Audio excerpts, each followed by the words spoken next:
பல 100 ஆண்டுகளுக்கு முன் ஒரு அடியார் காட்டிற்குள் சிவபெருமானை வழிபட ஒரு சிறு லிங்கம் வைத்து பூஜை செய்து வந்தார்.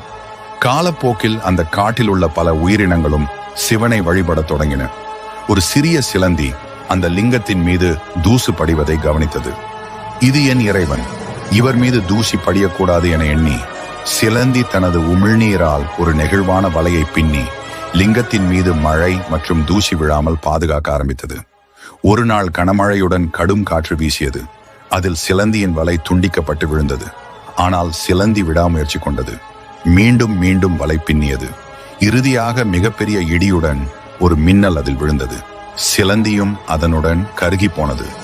சிவபெருமான் சிலந்தியின் உன்னத பக்தியை ரசித்து அதற்கு உடனே முக்தியை கொடுத்தார். பல வருடங்களுக்கு பின் அந்த கோயிலில் ஒரு பாம்பு வந்தது. அது தினமும் சிவலிங்கத்தினை சுற்றி வலம் வந்து தனது மாணிக்கங்களை சிவலிங்கத்தின் மேலே வைத்து சிவபெருமானை வழிபட்டது. பின்னர் அங்கு ஒரு யானையும் வந்தது. அது அங்குள்ள நாகமாணிக்கங்களை தட்டிவிட்டு பூமலர்களை பறித்து கொண்டு வந்து சிவலிங்கத்துக்கு அர்ச்சனை செய்தது. மேலும் அருகில் உள்ள நதியிலிருந்து